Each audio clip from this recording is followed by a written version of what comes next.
Welcome to York. Thank you for coming here today.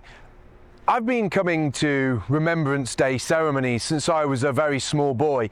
I went to Remembrance Day ceremonies as a cub, as a scout, and as a cadet. And I've been coming to Remembrance Day ceremonies as an adult for many years. I used to go to them in Leeds when I was in the BMP. And I've seen Remembrance Day ceremonies change in the same way that I've seen Britain change. When I was a young lad, Remembrance Day was about recognising the sacrifice that mostly young men made fighting to keep Britain British, fighting for Britain. But as I've grown older and as I've come to these ceremonies, I've increasingly seen people stand up and change that narrative.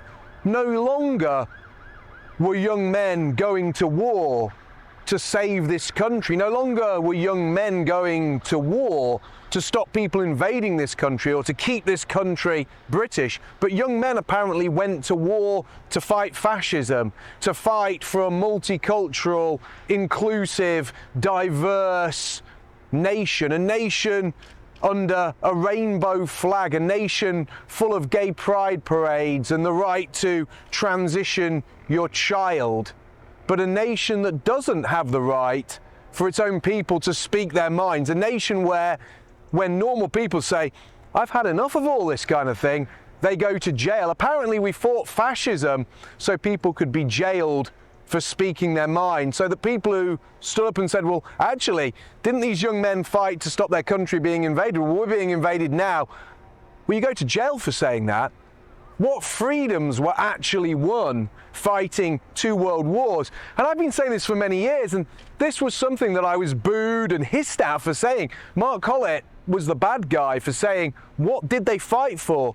Was it really worth it? Should we really have gone to war with Germany? Was a brothers' war that left over 400,000 young men dead fighting European nationalists really a worthy cause? And I was the pariah for saying that.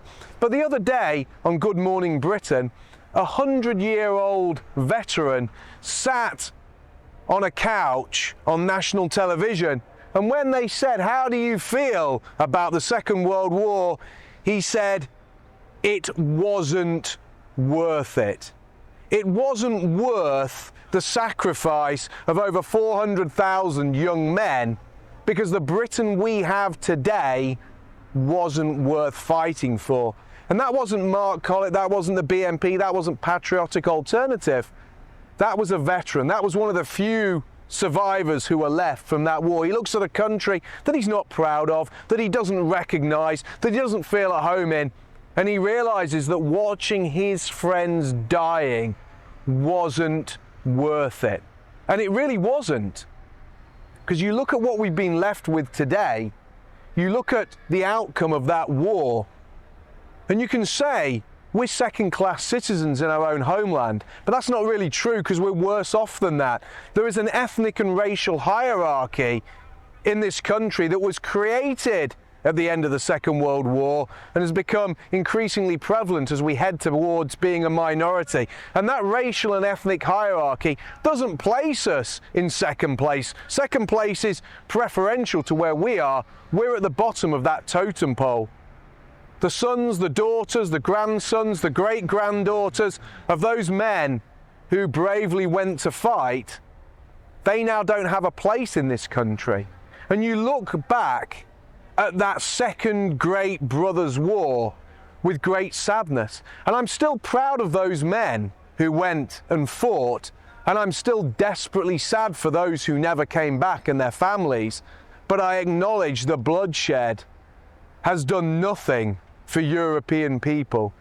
Young white Britons fighting young white Germans didn't save this country. It helped condemn it to a nightmare state where hundreds of thousands of white girls have been raped by invaders. Not by German invaders, not by Italian invaders, but by people the vast majority of this country never wanted here. But our traitorous politicians invited them in against our wishes, and let them do what they wanted to us. Just the other day we saw another one of these spree crimes where a man that they call a British national storms down a train stabbing 11 people just hours after going into a barber shop and threatening everyone with a knife, but the police couldn't be bothered to go out because no one wants to attend a crime scene like that, because those kind of crime statistics, they don't look good on the front page of a paper. The government don't think they look good in a report because it paints a picture. It paints a picture of a nightmare that was founded in the fires of 1945, and a nightmare we're now being left to live with. And yes, I do honour our war dead. I honour all the young white men who died in the Second World War fighting for what they thought was best. But I also acknowledge the truth. Entering into that war was truly a death knell, not just for Britain, but for the whole of Europe. And now it falls on us to fight the real invasion, a genuine invasion, because the Germans didn't really want to invade Britain, but there are millions of people coming to Britain every year that do want to take this land from us, and the politicians want to give it to them. And it now falls on us to fight a new battle, a battle to truly save this country. And that battle truly does honour the memory of those who died in the Second World War, because they were fighting for the same thing as what we're fighting for.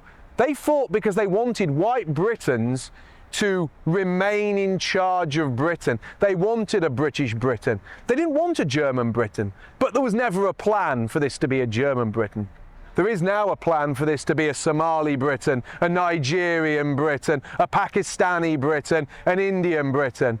And it's our duty to honour their sacrifice by making sure that we, as white Britons, not only remain a majority in this country, but this country, for generations to come, is run by the descendants of those who in the 1940s stood up and gave so much.